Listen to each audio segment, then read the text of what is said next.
Woo! All right, so one person was fatally shot at the U.S. Capitol as hundreds of supporters of President Donald Trump stormed the building and violently clashed with police this past Wednesday, January 6.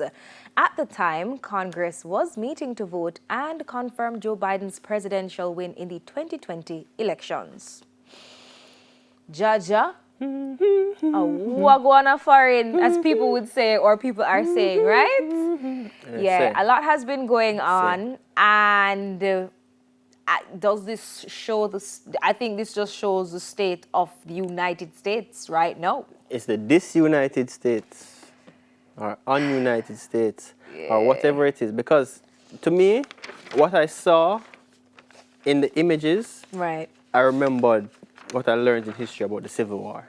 Okay. And I think the Americans are just trying to star in the show that when history is written, or rewrites itself, as they say, right? And when they write history and a couple of years from now you read it, they say, oh, these Americans were just so passionate. Because that's what them do, you know. Them love star show. In the 1800s, the Civil War and all them things, them love be the star. And when I saw what I saw, they were amazing. They stood up for what they believed in. Exactly.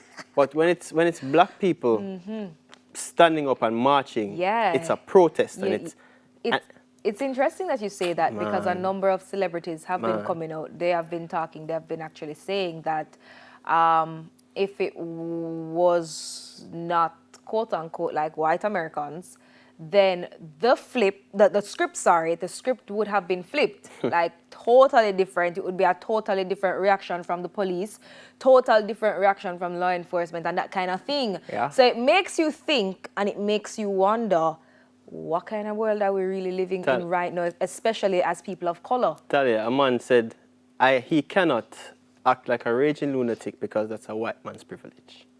End of story. End of story, all right? End of story.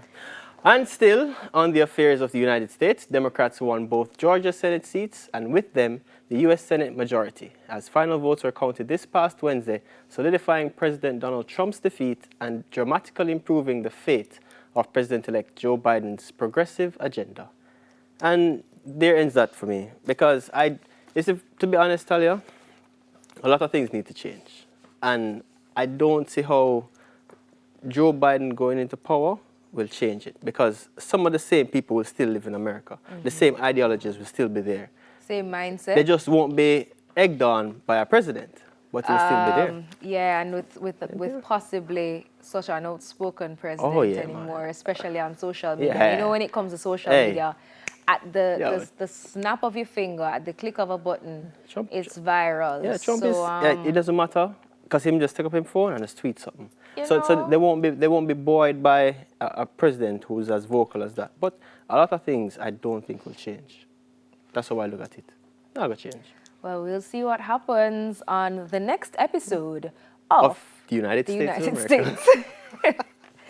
All right, guys, moving right along. Gordon Butch Stewart, the man, the mogul who built an all-inclusive hotel empire which spanned the Caribbean despite having no prior experience in that sector, passed on Monday with footprints of a legacy left behind.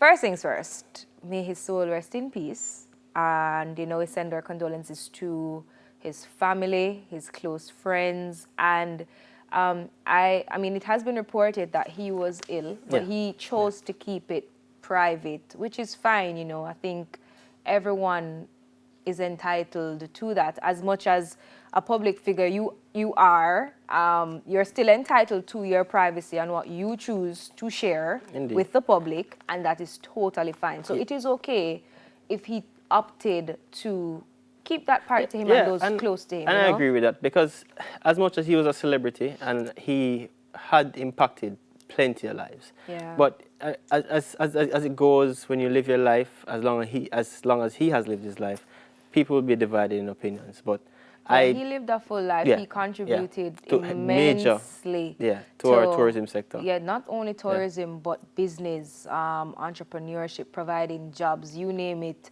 It has contributed and it has made an impact. And I'm sure that his legacy will continue, and he will continue to make an impact for generations to come. And it's so interesting. And I think that a number of persons should actually take a page out of his book, because he started by selling Yes. AC units. And that's one thing. And then he turned it into the legacy that it is today. That's one. And secondly, when you have kids, integrate them into your business from young. Yeah, and that's you what know, happened. from their young, so that the staff and that they get that mindset from a tender age, so that your legacy can actually continue. And I think that, I mean, there are many pages out of his book that persons could take, but I'm just saying one of them.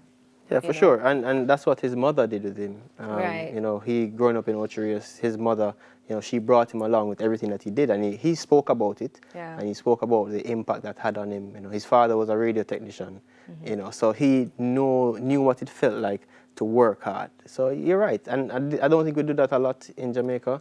We don't push the next generation, and we don't. It's like you have to always start from scratch, and we always feel like you have to earn your keep by starting from scratch, and that's probably not always the case. And then discuss that about generational wealth. Yeah, generational wealth. We have some ways to go, but I as you said, condolences to the family. Yeah. May he rest in peace. And his legacy will continue. Yeah. But that's it for our trending topics, guys. When we return, we talk health with the Brady sisters. Stay with us. We soon come.